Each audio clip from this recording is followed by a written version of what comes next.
Hello everyone, and welcome to my channel General Hospital Official. I hope everyone is having a wonderful day. Before we begin, please hit the subscribe button and give this video a thumbs up. Michael discovers Sasha is carrying his child, and Isaiah delivers a dire warning to Sunny. Today on General Hospital, Valentine flees with Charlotte, Anna issues a warning to Brennan, and Alexis delivers devastating news to Ava. In Alexis' office, Ava says she'll get to the point, and she knows Alexis is the Cassadine estate trustee. Ava believes a clerical error occurred, and the Cassadine estate has taken money from her accounts, which she wishes to recover. She asks Alexis to help her get her money back, and then she leaves. Alexis says she is delighted to inform her that the Cassadine estate owes her nothing. Ava reveals that this money was part of her divorce settlement, and she was a nice wife to Nicholas, who didn't make things easy. Alexis claims that the Cassadines are nasty people who make life difficult for everyone. She reminds Ava that she has left Nicholas too many times to count. Ava confesses that their relationship was tumultuous, but she loved Nicholas, which is why he was giving. She claims the money is legitimately hers, so return it. Alexis claims her role is to keep the estate intact until Ace turns 21, at which point Ava can file an appeal with him. Ava assumes Alexis is enjoying this. Alexis describes it as a bonus of a career she did not want. Alexis claims the money is not hers to distribute, but Ava believes she could find a way to assist her if she wanted to. Alexis claims she is sheltering an innocent child who deserves none of this. Alexis walks her the door and informs her that, under the parameters imposed by individuals in Greece who are not her, she will never see a dollar of that money again. Ava claims she had to try, and this is not finished. She refuses to give up on everything given to her. Ava leaves, and Alexis remarks, couldn't have happened to a more worthy person. Michael invites Sasha into his office to speak. He confesses that he needs her assistance and believes he and Willow are about to divorce. Michael explains that she has filed for divorce, and Nina appears to be influencing her thoughts and actions. He has no idea what's going on in Willow's mind anymore. Sasha offers to contact Nina, but Michael does not request it. Michael explains that after speaking with Diane, he needs to prepare for the worst. He may have to go public about Willow and Drew's affair. She assumes he wants to keep their affair private. Michael says he never expected Willow to respond this way, but she remains a terrific mother. Sasha agrees, but divorce can be ugly, and people are currently whispering in Willow's ear. Michael does not want their children to witness the worst of him and Willow. He's seen it with his own parents during their divorce. Sasha vows not to tell anyone about their night, as she is leaving town. This conversation has strengthened it. Michael does not want her leaving town due of him. Sasha claims she has no option, and she is pregnant. Michael realizes that the baby is his. She felt hesitant to inform him. He appreciates her for telling him, but wonders why she was thinking about not doing it. She claims this was not planned, but he will not let her go through it alone. She explains that she wants this child but does not want anything from him. She knew if she told him, he'd want to be a parent, but she doesn't want him to get involved. She doesn't want to upset him, but raising a Corinthos and Quartermain child will be difficult. The Quartermains have perfected backstabbing, and his father has placed Michael in a difficult situation, which she does not want this child to face. Michael can't pretend he's not the father, he wants to be a part of this baby's life. Sasha realizes most women would appreciate the help he's providing, but she's thinking long-term. This will not help his custody fight with Willow. Michael dislikes having to choose between who he is a father to.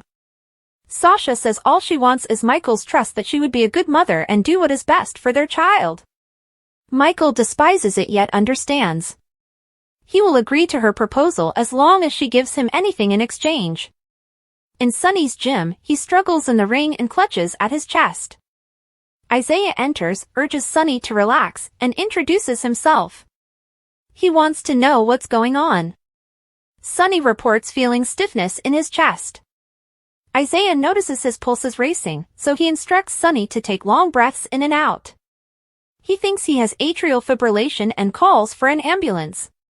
The paramedics come, and Sunny's heart rate returns to normal. Isaiah tells him he needs to be admitted to GH for observation, but Sonny refuses. The paramedics leave, and Isaiah informs him that this is serious and asks whether he has had symptoms before today. Sonny invokes doctor-client privilege and requests his assurance that no one will know what transpired. He emphasizes that in his business, weak persons are eliminated. Isaiah will not tell anyone, but they are discussing his heart. Sonny asks if this will happen again. Isaiah asks him a variety of questions, including whether he experienced symptoms before today. Sonny claims he did. He was also shot in the chest 20 years ago, which caused his heart to stop. Isaiah suggests him contact a cardiologist because this could happen again. If he acts on this, he may live for many years. If he ignores it, he will suffer a heart attack or stroke soon. Isaiah believes that ignoring this would be silly, and he does not think Sonny is a fool. He gets the impression that Sonny has a lot of people who care about him. Isaiah cautions him that, based on his observations today, Sonny has a ticking time bomb in his chest. Drew arrives at the hospital and checks in with Willow following their exciting Christmas at Nina's. He asks how she's doing. Willow claims Lucas' remarks had an impact, and she is attempting to focus on the future. She observes that, speaking of the future, shouldn't he be on his way to DC? Drew claims he planned to pick up Scout but wanted to see her before. Willow is relieved because she can now tell him how pleased she is of him, and he will soon hear far more important voices demanding for his attention. He claims her is the only voice that matters. He claims that this is happening because of her. She claims she's glad for him. Drew explains that is why he is here, and he would like her to attend the swearing-in. She mentions that it doesn't feel right to go alone, but Drew suggests that she bring Wiley, as Scout will also be there. Willow feels it's a bad idea because she and Michael recently split up, and the Quartermaines are keeping things quiet. If she comes with him, people will gossip, and it could turn into a controversy. Drew doesn't consider it a scandal, and he'd like to enjoy an important moment in his life with people that mean much to him. Willow says she had always planned to attend, only with Michael, so she'll go anyhow and bring Wiley.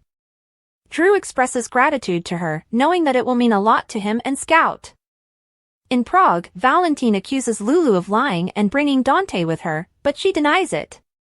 As Dante tries to argue with him, stressing that a life on the run is no life for a tiny girl, someone on a neighboring roof points a weapon at Valentine. Charlotte approaches them, but Lulu tells her to return to her seat and they'll be done soon. She does, and Valentine admits he is not afraid to make a scene in front of his daughter. Lulu urges they settle down before attracting any more attention than they already have. Suddenly, a shot rings out and penetrates the window. Dante grabs Lulu and leaps to the floor, as does Valentine. Lulu hurries to find Charlotte as we witness Colette on the building's roof packing up her rifle. In Port Charles, Anna arrives at Brennan's metro courtroom and informs him that they have a big problem. He invites her in and mentions that he does have an office. He questions why she is here. Anna claims Lulu and Dante went to Prague to look for Charlotte, and she assumes he already knows this. While they argue, Jack's phone rings. He goes to answer his phone, and it is Colette. She claims there is an issue and Valentine has gone AWOL with the girl. Suddenly, Anna tases Brennan, who passes out. Brennan ultimately awakens, chained to some furniture. He says that if this is her notion of foreplay, things aren't going to work between them. Anna says she needs to speak with him, and he needs to hear her. She claims Emma informed her that they had met, and that this is the first and only time he will speak to Emma. He adds that he was only speaking with Joss when she introduced him to Emma. He only met her for 30 seconds. Brennan claims she looks and behaves similarly to herself from years ago. Anna informs Jack that Emma is not to be used by him or the WSB, and that he will not destroy her life as he has so many others. She informs him that Emma is off limits. Brennan understands her care for Emma, but she could have done so without the theatricality. She claims he now understands how far she will go for those she loves. He offers her this one, but warns her that if she comes after him again, the outcome would be quite different. Valentine and Charlotte had managed to escape back to Prague. Lulu informs Dante that she has placed an AirTag in Charlotte's luggage with which they can monitor them. Lulu flees outdoors, and Dante follows her. Lulu blames him for everything that went wrong, but Dante argues she should have told him what she was up to and that she can't run about the city without a lead. He believes they should contact the police, but Lulu doesn't have time for strangers to do their duties.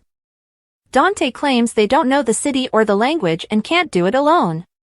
Dante and Lulu return to the cafe, where Dante describes the incident with Valentine and Charlotte to an officer. The officer urges Dante to contact him if he remembers anything more. Dante returns to Lulu and says they don't know who the shooter is or where they went, and it will take some time to go over the various camera video. Lulu says she was worried Valentine might be shot while Charlotte was with him.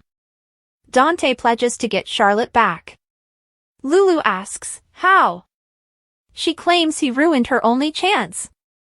On the next General Hospital, Curtis and Nina discuss business. Lulu still blames Dante for destroying everything for her. Valentine informs Charlotte in the car that in order to keep safe, she must follow his rules. Sasha informs Felicia that she wants her to understand what is going on. Sunny informs Jason that they must modify the way they manage the firm. Michael says, no problem, I can take care of that. Jason rejects Sunny's offer, Charlotte chooses a parent, and Nina receives a warning. General Hospital spoilers for Friday, January 3rd suggest that Nina Reeves will meet with Curtis Ashford to discuss their dislike for Drew Quartermaine and worry about what he may do next. Curtis is keeping his guard up, so he may advise Nina to do the same and safeguard Willow Corinthos as best she can. Of course, Drew's constant pull on Willow will make this difficult.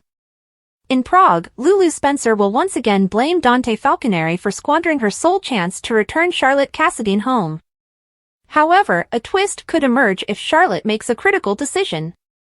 In Friday's GH teaser video, an emotional Valentine Cassadine is in a car with Charlotte, insisting that she follow his rules in order to stay safe. Charlotte was initially committed to staying with her papa, but she may reconsider spending life on the run with Valentine. This arrangement cannot endure forever, therefore Charlotte may eventually opt to return to Port Charles with Lulu. Next, Sasha Gilmore Corbin will grant Michael Corinthos' request. Michael consented to Sasha's plan to raise the baby alone, but he demanded something from her in return. Michael is likely to ask Sasha to stay in Port Charles so that he can keep an eye on her and the baby. Sasha may be willing to accept that compromise and complete the arrangement with Michael. Later, Sasha will inform Felicia Scorpio on what's going on, so it's possible she'll tell her about her one-night stand and pregnancy. Although Sasha is unlikely to identify the father during this meeting, she should confess she is expecting a child. Back with Michael, he'll insist on his ability to handle a situation and attempt to take advantage of it. Given Michael's attitude in Friday's GH teaser video, this could imply maintaining an advantage against Drew. Now that Sonny Corinthos has atrial fibrillation, he has to relax. Sonny may be at risk of a heart attack or stroke, according to Isaiah Gannon, who is concerned that Sonny is choosing to conceal his illness. Sonny may, however, offer some signals to Jason Morgan about his health drama. After some soul-searching about his future, Sonny will inform Jason that they will have to modify the way they manage the firm. Sonny may push Jason to take charge of his region, but Jason will decline an offer in Friday's episode. Jason may be unable to commit to a larger position in the mob because he must keep Danny Morgan safe. General Hospital spoilers indicate that Sonny has more challenges ahead of him, so we'll provide predictions for his next chapter. General Hospital alum John Capodice has died at the age of 83, as has former Carmine Cerullo. General Hospital spoilers and updates reveal that John Capodice, well known for his depiction of Carmine Cerullo from 1994 to 1996, died at the age of 83 on Monday, December 30, 2024. Capodice was born on Christmas Day in 1941 in Chicago, Illinois, and began his film and television career in the late 1970s. General Hospital spoilers, first TV role in Ryan's Hope. His breakthrough was in Ryan's Hope, when he enthralled fans as Lloyd Lord across 6 episodes. His long career spans decades and includes an incredible number of guest appearances on various television shows. They include shows like Seinfeld, Murder, She Wrote, Another World, Knots Landing, Law and Order, Will and Grace, and many more. According to IMDb, he has over 150 acting credits throughout his career. Capo Dice carved out a distinctive niche for himself by frequently portraying three distinct archetypes: menacing mobsters, tough-as-nails police officers, and gruff working-class individuals. Spoilers, a long and illustrious film and television career. Capo Dice, an outstanding actor who has appeared on stage, television, and in film, has an amazing filmography that includes noteworthy appearances in numerous classic films. He appeared in several films, including Wall Street, The Doors, Honeymoon in Vegas, Speed, Ace Ventura, Pet Detective, and Independence Day. His television career is as impressive, with numerous guest appearances on iconic shows. Those shows included CSI, Ellen, Law & Spencer, For Hire, Kate and Allie, As the World Turns, Moonlighting, Murphy Brown, Melrose Place, and Mad About You. He has also appeared in Diagnosis Murder, 6 Feet Under, The West Wing, and Murder, She Wrote. General Hospital spoilers, Capo Dice also appeared in some memorable TV commercials. He has played 2 memorable characters in commercials. In one for Polly-O String Cheese, he played Fred, a perplexed pizzeria employee who received an unusual request for a pizza with additional cheese but no tomato sauce or crust. The children placing the order, seeking nuttin', were just looking for the mozzarella cheese, which Polly-O advertises as the best part of the pizza in stick form. In addition, he portrayed a well-meaning but uninvited source of medical advice in a dime-tap cold medicine campaign. He is also involved in 2 unreleased projects: Sinatra Eternity, a film in which he plays Lee, and Stone, a television series in which he plays Don Rossi. Spoilers, military service and family man. John Capo Dice proudly served as a U.S. Army veteran in Korea from 1964 to 1966. He was also a well-respected member of the Blauvelt Sons of Italy Rockland Lodge 2176. John, a devoted husband, father, and grandfather, placed the highest value on his family. We send our condolences to the family, as well as his many friends and supporters. He was survived by his wife, daughters, and 4 grandchildren. Rick Hurst from General Hospital rings in the new year with a tasty skill that you'd never guess he has. Rick Hurst celebrated New Year's Eve by showcasing one of his many talents. Rick Hurst, the star of General Hospital, shared some amusing photos from his recent Year's Eve celebrations in a recent social media post. He disclosed something interesting about himself in the process. Fantastic homemade pizza. Hurst recently turned to Instagram to show fans how he celebrated the new year. In the caption, he wrote, "Low-key fun with the family on New Year's Eve." He included hashtags greeting the new year, as well as ones suggesting he was a pizza lover and relishing the Jersey life. The first brief video in the post saw the soap star taking a handmade pizza out of the oven. It was clear that Hurst had done this before. He remarked that no one has to go to a pizzeria when they can obtain amazing pizza from in their kitchen. Hurst demonstrated the flawless undercarriage of the final pizza, displaying a gorgeously golden crust. Then he mentioned that he likes to top the pizza with fresh mozzarella and basil when it comes out of the oven. Hurst demonstrated how this touch turned the dish from a standard cheese pizza to something exceptional. The star followed up his video with a shot of the finished product, which looked stunning. Hurst's Instagram picture also included him playing a game with guests and performing the final countdown to midnight. "We're an energetic group of folks that enjoy hosting large parties at home. This is how we throw down," Hurst quipped. One fan commented, asking Hurst how he makes the core of the crust crispy below. The star actually responded with some specific suggestions. Other followers wished Hurst a happy new year and raved about the pizza. Several others expressed their pleasure that his character had returned to Port Charles. Steve Burton from General Hospital sparked controversy by doing this. The return of General Hospital's Steve Burton as Jason Morgan generated debate among fans this year, but not for the reasons you may expect. Steve Burton from General Hospital sparked controversy by doing this. Apparently, many fans were outraged that Steve was asked to return to the show while his old co-star Ingo Rademacher was left out. As many General Hospital fans recall, Steve and Ingo were fired by the ABC network in 2021 after refusing to comply with the vaccine mandate at the time. Ingo went on to sue ABC, while Steve secretly found work at Days of Our Lives on the Peacock network. However, many people believe that Ingo should be given the same opportunity as Steve to return to the show. Of course, many General Hospital fans have expressed their opinions on the topic on social media. Some have even stated, "I still can't support this show or network until they apologize to Ingo and everyone else they've wronged." Another critic stated, "Right or wrong, the network was following the CDC guidelines at the time." Steve chose to remain on good terms and expressed a desire to return. Ingo took a different approach and decided to sue the network. "I miss him too, but he destroyed his own relationships." Fans of General Hospital believe that Ingo Rademacher should have also been given a chance.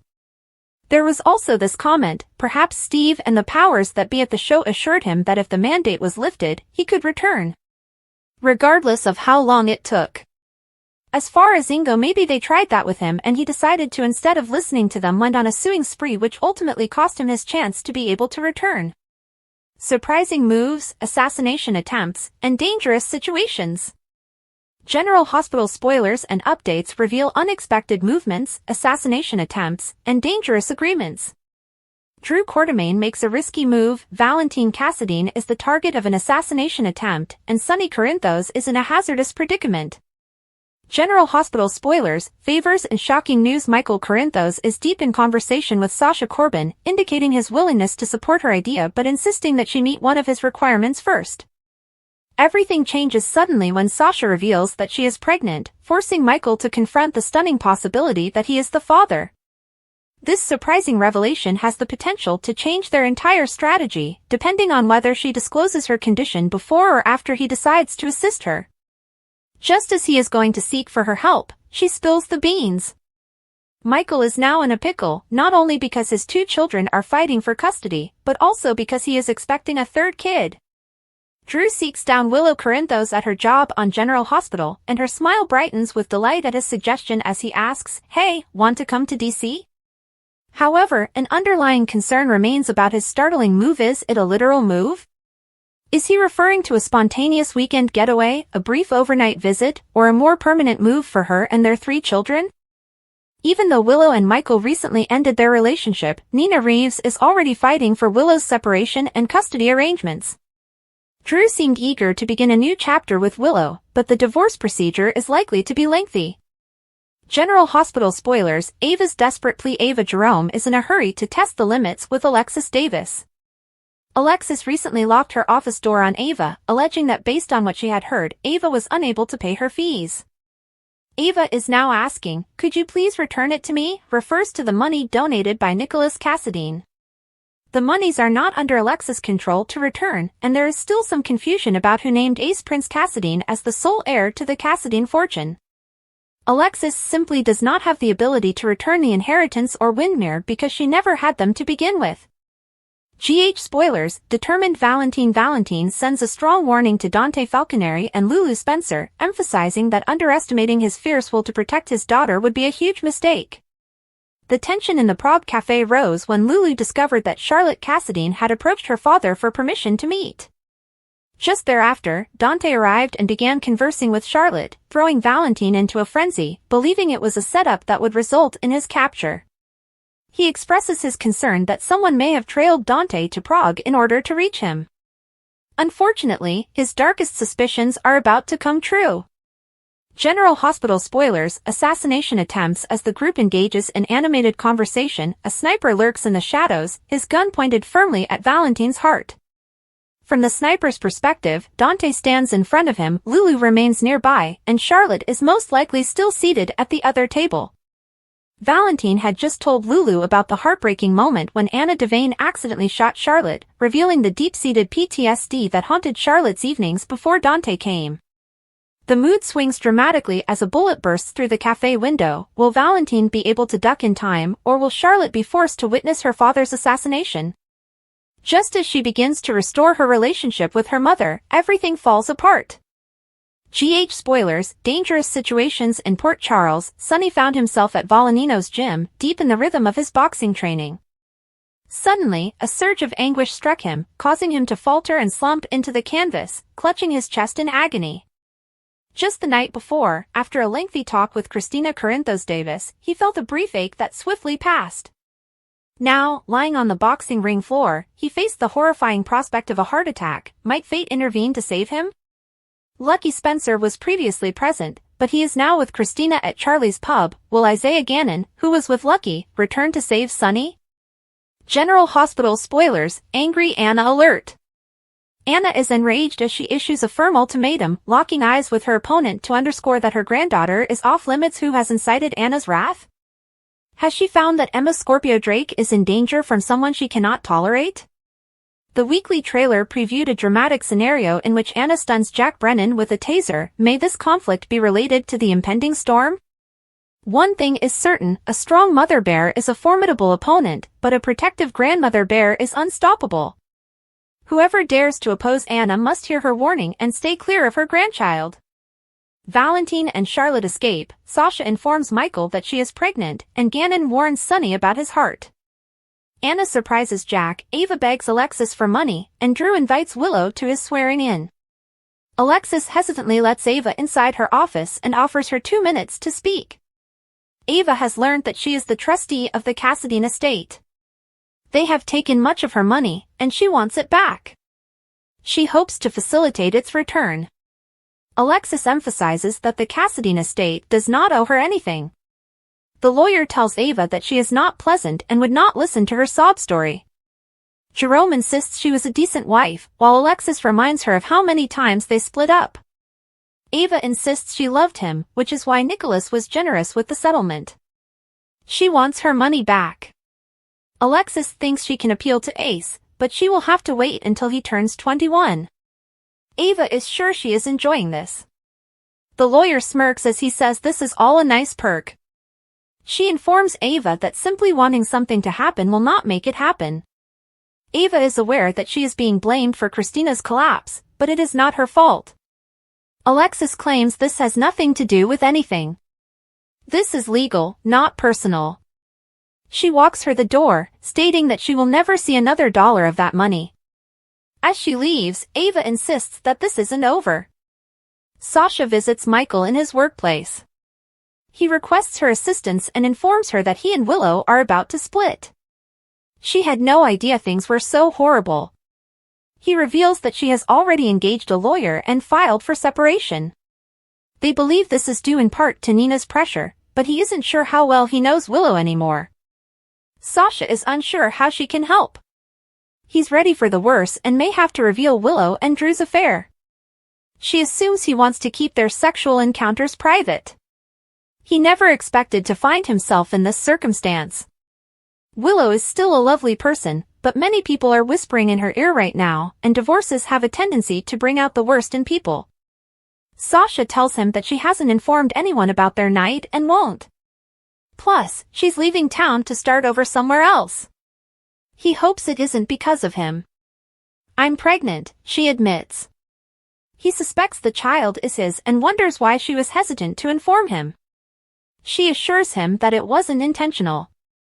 Michael wishes to accept responsibility, but she does not want him engaged and wants the child for herself. She believes he is a wonderful father, but raising a child as a Corinthos and Quartermain is too complicated. She is sure most women would appreciate his assistance, but it is unlikely to help his custody argument. All she wants is for him to trust her to be a decent mother. He despises it, but he knows she'll be an excellent mother. He will agree to her proposal, but she must do something in return. In Prague, Valentine accuses Lulu of conspiring with Dante and the cops to kidnap Charlotte. The cop tries to convince him that a life on the run is not suitable for a child. A sniper aims at them through the glass. Valentine argues with the others until a gunshot is fired. They landed on the floor. Colette did the shooting. She takes the rifle and packs it. Dante and Lulu notice that Valentine and Charlotte have left. She put a tracker on her daughter, and they ran away to pursue it. They pursue the tracker to a square and discover it abandoned in a potted plant. They begin fighting over what to do. He informs her that they have left and that there is little they can do in an unfamiliar city. They need assistance. They return to the cafe, where Dante recounts the scenario to a local cop. When Dante visits Lulu's, she says it's everything she was hoping to avoid. He claims there is an APB out and they will get Charlotte back. She believes this was her one chance to get her daughter, and he destroyed it for her. Anna walks up at Jack's suite. She interrupts his reading of Tolstoy, and he reminds her that he has an office. She tells him that Lulu is chasing Valentine. He informs her that she is wasting her time berating him about this. Colette calls to inform him that Valentine has gone with the girl. Anna shocks him, and he collapses on the floor. He informs her that if this is her concept of foreplay, it won't work for him. Anna needs him to listen to her. She knows he spoke to Emma and swears it was the final time. He explains that he ran across her at random. He wonders if her granddaughter resembles her. They quarrel over it, and she insists Emma never had anything to do with him or the WSB. He cannot destroy her life in the same way that he has so many others. Emma is off limits, she announces. Before she leaves, he says he'll let her have this one, but if she comes at him again, the outcome will be quite different. She walks away with a shudder. Sonny has collapsed in the gym. He looks over at his phone but cannot move. Gannon stands up and checks his pulse. He examines him and calls for an ambulance. The emergency medical technicians arrive and examine him. Gannon informs him that he needs to be admitted for observation. Sonny insists that won't happen. The doctor says that you cannot walk away from atrial fibrillation. Sonny admits he had symptoms earlier after receiving assurances that no one would find out. He was shot in the chest 20 years ago. The doctor suggests he should consult a cardiologist. There's a good probability it will happen again. If he acts now, he may be able to live for many years. Otherwise, he may suffer a heart attack or stroke very soon. The doctor is confident that many people care about him, and he must take care of himself because there is a time bomb in his chest. Drew enters General Hospital and sees Willow as she completes her shift. He suggested that they discuss the events of Christmas. They both want to focus on the future. He sees possibilities that he did not perceive previously. He is on his way to DC and wanted to see her beforehand. She's delighted he did, and she's confident that many people will soon be screaming for his attention. He claims her voice is the only one that matters. She believes he will succeed and is thrilled for him. This means a lot to him. He'd like her to attend his swearing-in, and she can bring Wiley. She isn't convinced it's a good idea. This would make things public and create complications. Drew simply wants to have the opportunity to spend an extremely important moment in his life with the people who matter to him. She agrees to go. That makes him smile. Thanks for watching. If you like this video, so please don't forget to subscribe my channel and don't miss any update.